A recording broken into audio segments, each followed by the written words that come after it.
bazarabagira biteka byose bazambikwa amakamba y'inyenyeri. Twamundu Apolline nyakwigendera yari umutware wanjye cyangwa se papa w'abana banjye.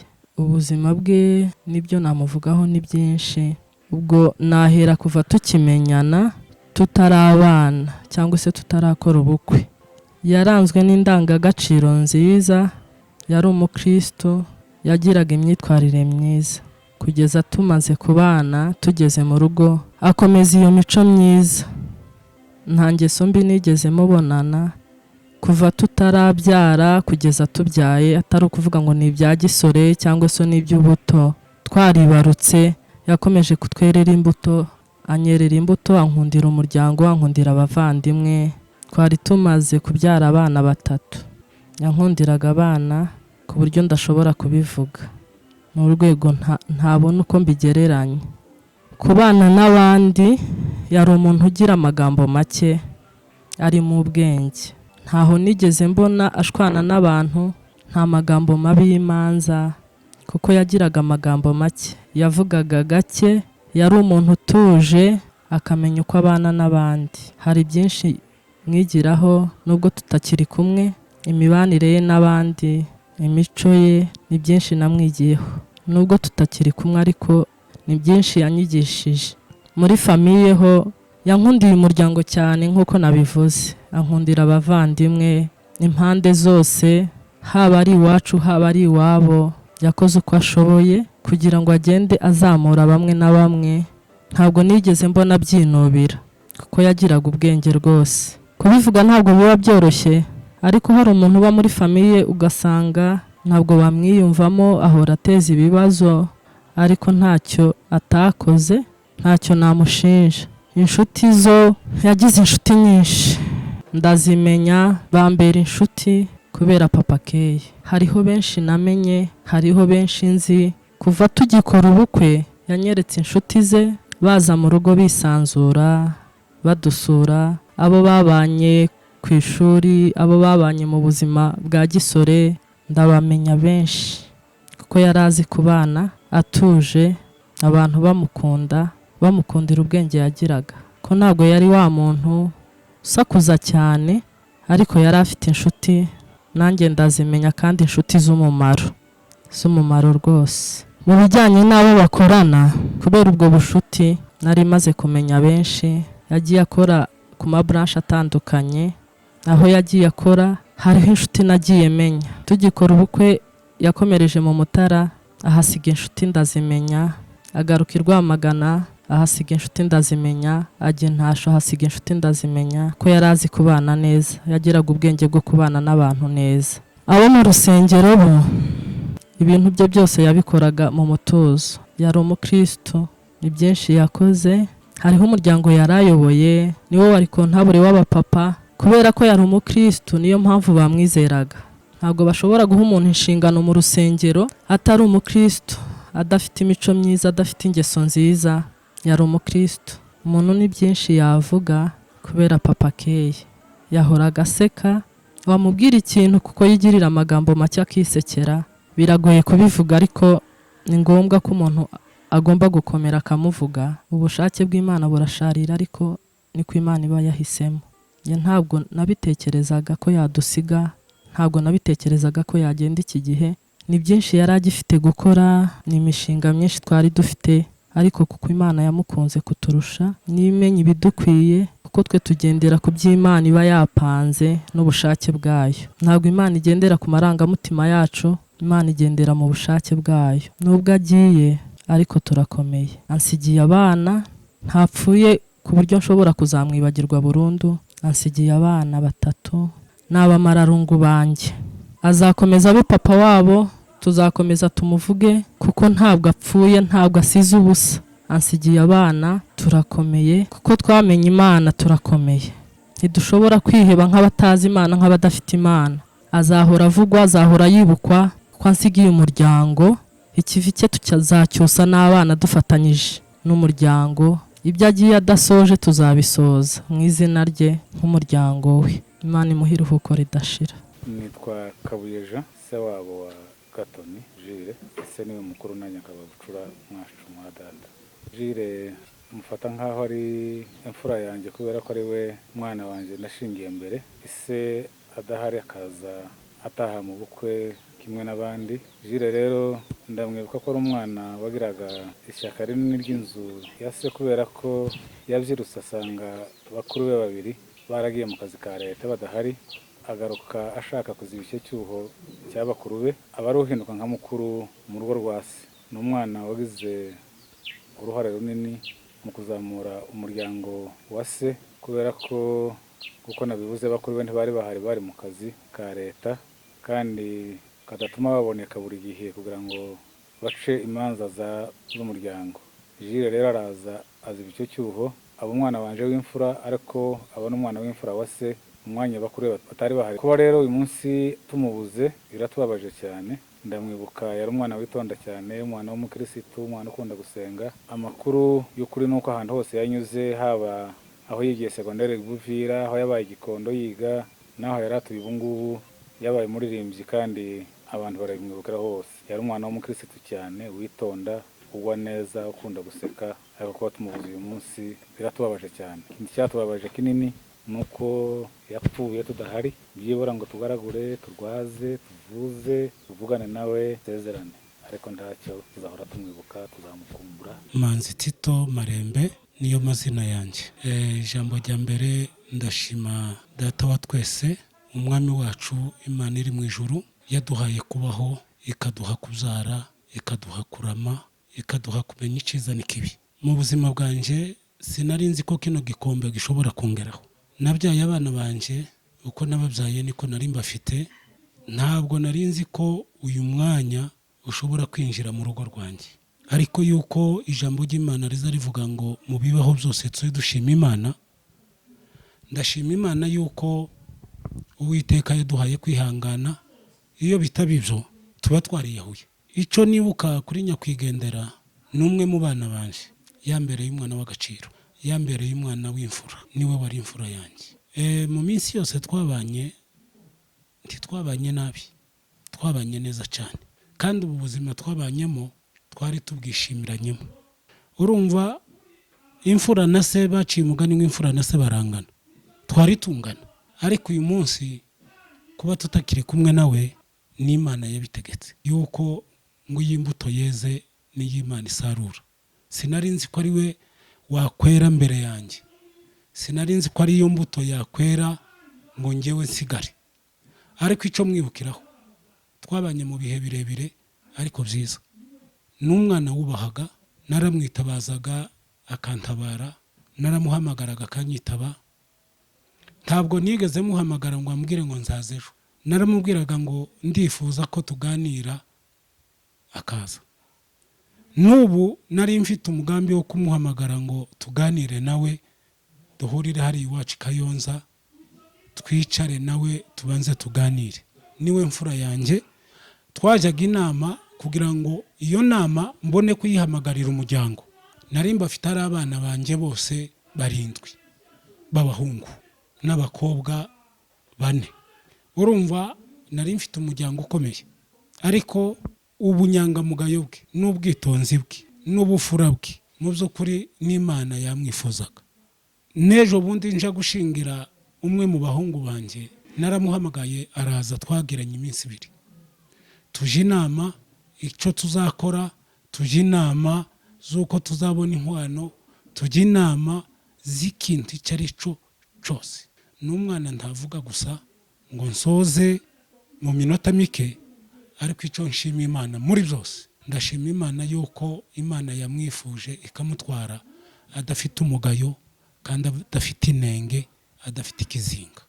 N'Imana ubwayo irabizi kuko n'abantu nabo babizi. Ahasigaye mwifurije iruhuko ridashira, tuzarera abo yadusigiye, umuryango ntuzahungabana, tuzabana n'abana, tuzabana na mpundu, nta mwana uzagira icyo abura, nta mwana uzagira icyo akena, tukiri kumwe nawe. Amazina yaje banyita Mahoro Esther.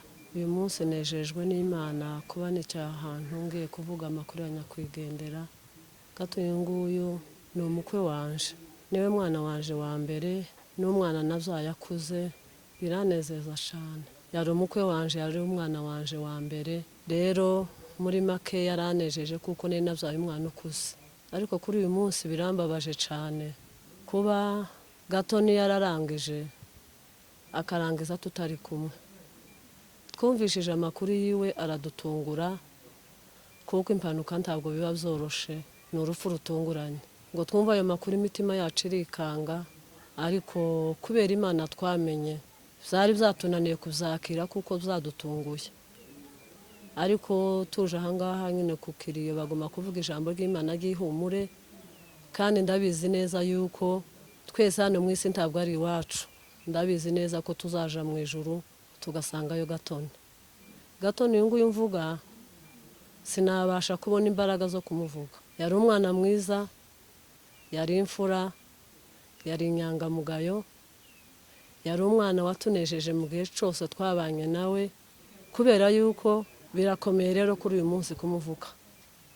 Yari umwana w'ingirakamaro mu buzima bwacu bwose bwo kubaho, kubera yuko yari indacikirwa mu mirimo yose yabashije gukora mu gihe twabanye. Ariko ejo bundi kuwa gatandatu twumva amakuru yuko yarangije. Yari mwizegwa mu itorero, yari umuririmbyi, ndetse n'ubu ngubu abantu bamushunze muri Zion Temple. Ndabizi neza yuko hari ibikorwa yagiye hakora, hari n'imiryango yarayoboye, bamwiyumvamo nawe akabiyumvamo. Ariko bibaye ngombwa yuko uyu munsi dutandukana. Umuririmbyi yaravuze ngo ejo niho heza tuzabona nayo. Iwe aratubanjirije, tazagaruka ngo dusange hano ku isi. Ariko ndabizi neza yuko umunsi umwe twebwe tuzagenda tukamusanga, tugasanga ahari. Asigaye uyu munsi ndamwifuriza iruhuko ridashira. Nitwa Resa Nankundwa, ndi nyina wabo wa Jire, n'umwana twareze, n'umwana twabanye igihe kirekire, ko namureze igihe kirekire tugera igihe tumushingira. N'umwana wubahaga Imana. Nze gushimira Imana cyane ko Jire twabanye akunda Imana, akorera Imana. Jire n'umwana wubahaga, kubera yuko yamenye Imana kuva mu buto bwiwe. Ndamurera araraha, aba umugabo, agira urwiwe rugo, ari nje wamushingiye. Rero shimiye Imana ko Jire yamenye Imana akiri muto mu busore bwiwe, n'umwana wubahaga. Tidufite gushidikanya kuko Jire atagiye mu ijuru, kuko n'umwana wubahaga, ukunda Imana, wakoreye Imana mu buto bwe, wubahaga abantu bose. Jire yarangwaga n'ubugwaneza, yarangwaga n'ikinyabupfura, yarangwaga n'ibyishimo no guseka kwinshi. Rero ndashima Imana ko tubaye kuri uyu munsi wa Jire, kuba tutakimufite. Biragoye kuvuga uyu munsi wa Jire, ariko kubera yuko twamenye Imana kandi tukaba tuzi aho yagiye, ntitwabura kumuvugaho. Jire agiye mu bwami bw'ijuru, n'Imana itazayivuguruzwa, ntitwoyibaza ngo ese n'ibiki bibaye. Gusa byaratugoye kugira ngo tubyakire, ariko twaje kumenya ko iyi mbuto yeze isarurwa. Tuzahora tumwibuka, twibuka ineza yiwe, twibuka guseka kwiwe, twibuka ikinyabupfura ciwe. Imana y'ijuru izibuke Jire ku bitaramo byinshi yagize, ku bugwaneza yagize, izamutungira umuryango. Tumwifurije iruhuko ry'abera. Amazina nitwa Sebatware Felix. Gatoni Jile yari umuvandimwe wanje, yankurikiraga irya kabiri. Twabanye neza, mwibukira ku neza yiwe n'amagambo makeya. Yari umujanama wanje, twagenderaga inama. Rero kuba dukuwemo n'iby'Imana yabonye, agiye mu gihe ciwe, ibyo yakoze turamushimira. Yitwaye neza, adusigiye abana, adusigiye umuryango. Turamushimira ku nama yatugiriye, dushimira ku byo yakoreye umuryango. Ikindi yakundaga Imana, yarasenze, yari umukristo. Turabimushimiye igihe ciwe cyitwayemo neza, asigaye mu rugenzi rwe rwo kurangiza tumwifurije iruhuko ridashira. Nitwa Mungura Fidele, yari umuvandimwe wanjye, niwe wankurikiraga ku mugongo. Rero Imana yari yaramutanze mu muryango wacu nk'impano. Kuba turi muri bino bihe bya nyuma bye ntabwo twari tubyiteze, ariko bibaye mu gihe Imana yabishatse ko biba, yuko umuntu agira igihe cye Imana yamuhaye.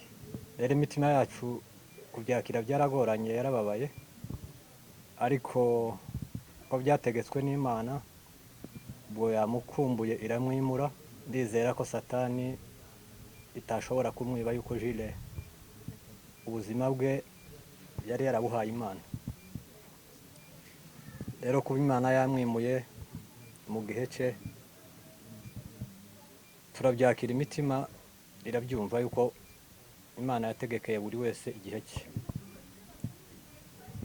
Rero ndamwibuka Jules ku mirimo ye myiza n'ubutwari bwe. Umuryango wacu wa Sadoki yadukoreye byinshi byiza, yari inkingi y'urugo mu muryango wacu. Yadukoreye imirimo myiza, yari umujyanama wanje n'inshuti ya hafi, yangenderaga inama nziza mu buzima. Kuba dusize imitima yarababaye, ariko dufite ibyiringiro yuko tuzamubona. Rero ndamwibuka Jules mu buzima bwe, mu buto bwe, ayoboye korali mu ndirimbo ze zo kuramya Imana, sinzamwibagirwa. Ruhirimbura Theophile, nkaba ndi se wabo wa Gatoni Jules, kuko papa wa Gatoni Jules ari mukuru wanjye wo kwa data wacu. Ndashima Imana kubw'uyu mwanya mwiza mbonye wo kugira ngo mvuge hejuru y'ubuzima bwa Gatoni Jules. Impamvu nshima kandi turi mu bihe bibabaje byo kumubura, nuko ijambo ry'Imana ridutegeka ko mu bibaho byose tugomba guhora dushima, kuko Imana niyo itanga ubuzima bw'umuntu, ni nayo ibwisubiza. Gatoni Jules rero muzi avuka, kuko twari duturanye na mukuru wanjye, tubana mu buzima bwose bw'imibereho, tunasengana, tubana no mu buzima bwa kivandimwe. Gatoni Jules yakuze ari umwana ufite igikundiro kandi wagize n'imikurire idasanzwe.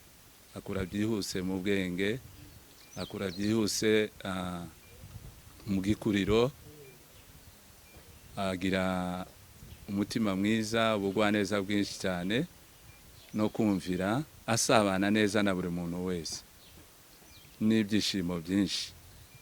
Yarangwaga n'umunezero wa buri gihe, kuva nabaho namubona abaho imbere yanjye nk'umwana akura, nta munsi nigeze mubona ababaye cyangwa se atishimye.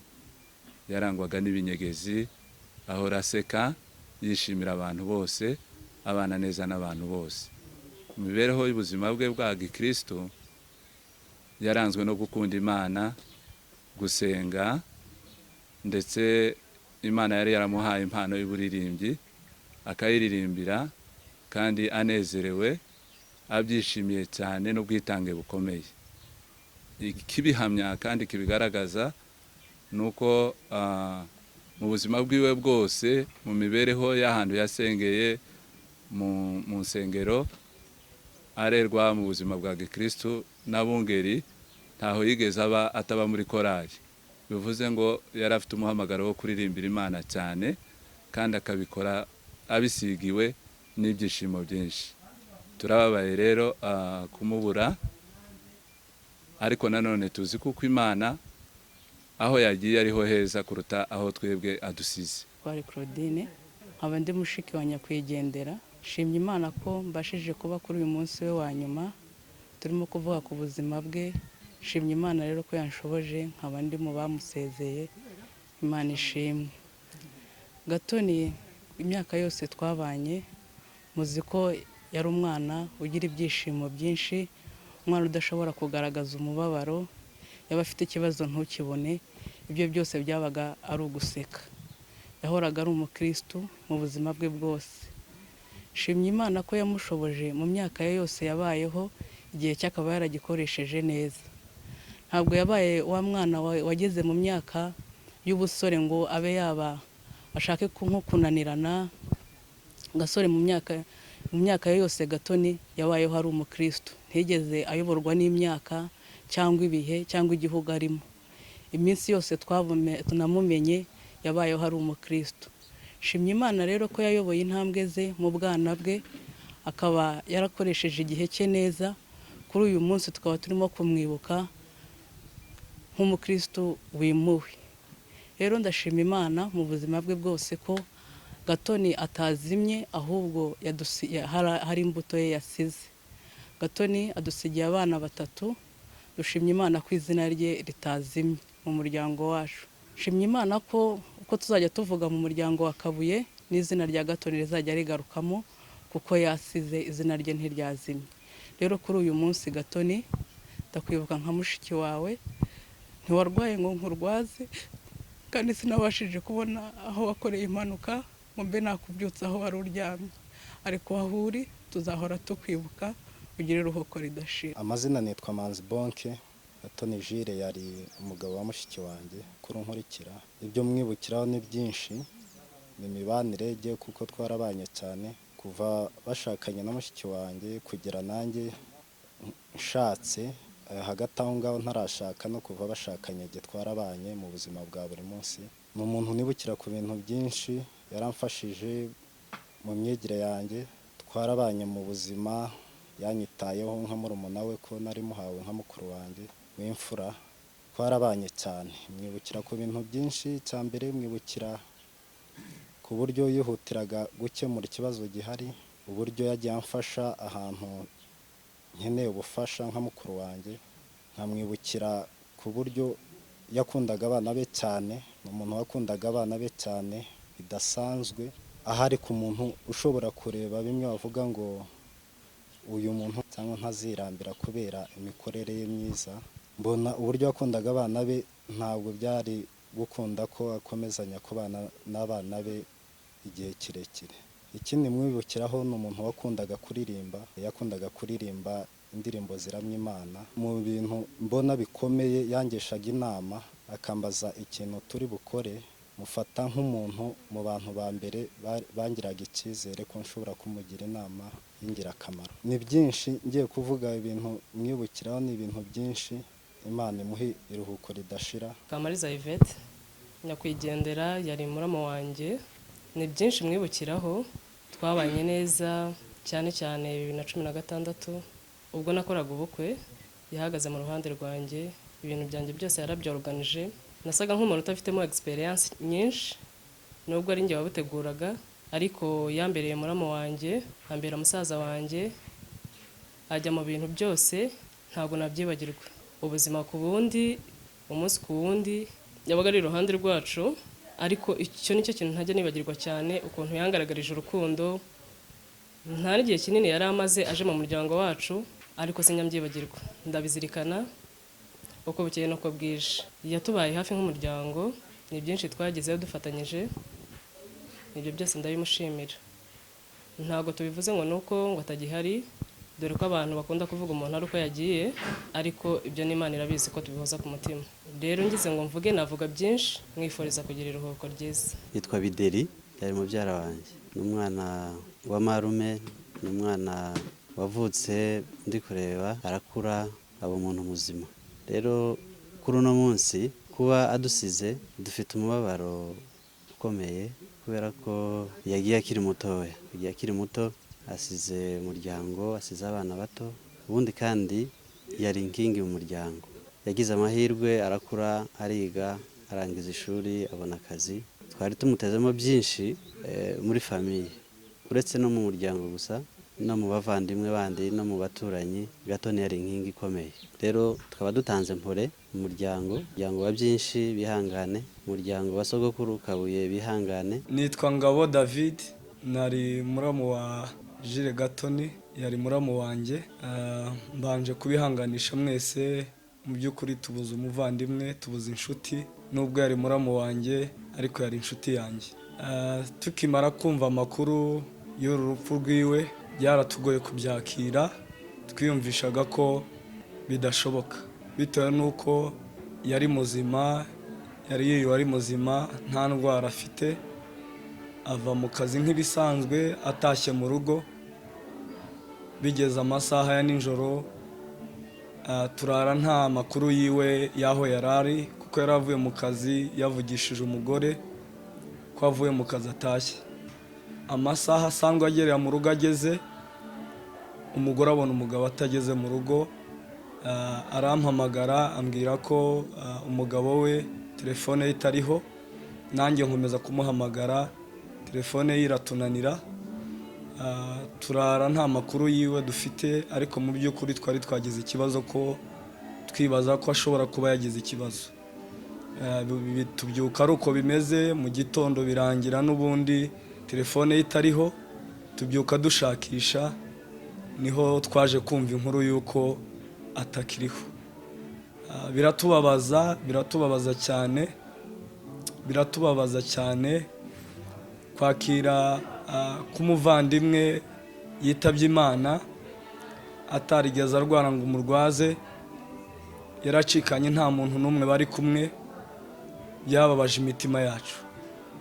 Ariko nk'abakristo tugomba kubabara, ariko tukongera tugatekereza ko umuvandimwe tuzongera kumusanga.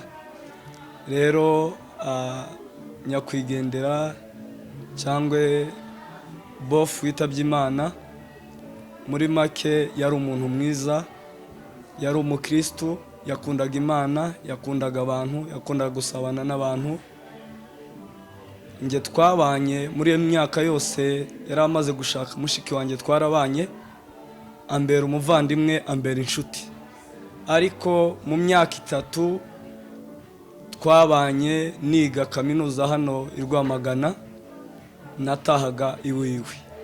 Yambereye inshuti, yambereye umuvandimwe, yambereye umubyeyi, yambereye umujyanama. Ntekereza ko gusoza kaminuza kwanjye yabigizemo uruhare runini. Yampaye ibyashobokaga byose kugira ngo mbashe gukomeza amasomo yanjye, ndinde nyasoza. Icyo yanyimye n'icyo atari afite, ariko icyo yari afite twaragisangiye mu buzima bwose. Namwibukiraho ibintu byinshi, nzajya mwibukiraho ibintu byinshi, kuko no muri iki gihe nashoje ishuri ntangira kubona imirimo yo gukora, bitewe n'ukuntu nabonaga yakundaga akazi. N'abakoresha banjye benshi barabizi uko nanjye nkunda akazi, ari we nabyigiyeho. Mu buzima bwo gusenga namwigiyeho byinshi, mu buzima busanzwe bwo gukora hari byinshi namwigiyeho. Rero navuga byinshi kuri we, ariko ndamwifuriza iruhuko ridashira, kandi turizera ko natwe nidusoza tukava muri uyu mubiri, tugasoza uru rugamba rwo mu isi turwana, rwo gupfusha, rwo gupfa, tuzabana nawe mu buzima buzira kongera kubabara. Reka nihanganishe umuryango we, madamu we n'abana, umuryango wiwe, papa we na mama we, umuryango wa papa, bari basebukwe n'inshuti n'abavandimwe itorero yasenganagamo, abakozi bakoranaga nawe n'abavandimwe muri rusange. Imana imuhe iruhuko ridashira. Banyita Nyanduhura Rusi, kabandi shangazi wa Gatoni Jili. Baje gushimira Imana ko Imana yanshoboresheje, byari bigoye cyane kubyakira, ariko hamwe n'Imana yatubashishije tukaba twarageze kuri uyu munsi. Byaratugoye kubyakira, ariko hamwe n'Imana twagiye gushimira Imana ko yatubashishije tukagera kuri uyu munsi. Jewe ndi Nyarukundo, Gatoni ni muramu wanje, nije wari mukuru. Gatoni, reka tuvuge ibigwi bya Gatoni. Gatoni naramureze, nasanze ari umwana muto, ndamurera arakura. Gatoni yari umwana mwiza, yari umwana witonze, wamubwiraga icyo umubwiye akacumva, icyo umubwiye cyose Gatoni ntiyohakanye, agaseka akagikorana ibyishimo. Gatoni yari umwana mwiza mu rugo rwacu. Icya kabiri, Gatoni yari umukirisitu, yakundaga gusenga. Gatoni wamubwiraga icyo umubwiye, Gatoni akagikora, ntiyohakanye ngo akubwire ngo hoya. Ikintu cyose yagikoraga kandi akagikora yishimye, ukabona afite ibyishimo byinshi. Ikindi Gatoni yagiraga, yakundaga abana, ntiyatoranya ngo uyu ni umwana wanje, uyu nico dupfana. Umwana wese Gatoni yamukundaga, yagiraga imbabazi nyinshi, yakundaga abantu, yita ku bantu nk'uko yari ashoboye kose. Gatoni wagaze ushiki wiwe uri umushitsi, akabura nk'uko yokugira, ukaza ubona ibyishimo biramwishe, yabuze nk'icyo yokora. Gatoni yari umwana mwiza, twagira ngo tuvuge ibye ntitwabirangiza, ni birebire cyane. Gatoni tumwifurije iruhuko ridashira. Jewe nitwa Nyiramasoso, uyu mwana mpundu ni musengeneza wanje, ni nanje wamureze akiri muto, yiga pirimeri ayirangiza. Abiwabo babona kuza, abiwabo bamaze kuza ari segonderi abona kujya iwabo. Muri make ni umwana wanje. Uyu nyakwigendera, uyu mugabo we wigendeye yari umukwe wanje, ni umugabo wamusengeneza wanje, yatubereye umukwe mwiza. Imana yo mu ijuru izabimuhembere. Yatubereye umukwe mwiza, yaduteteshereje umwana, yafashije baramubi.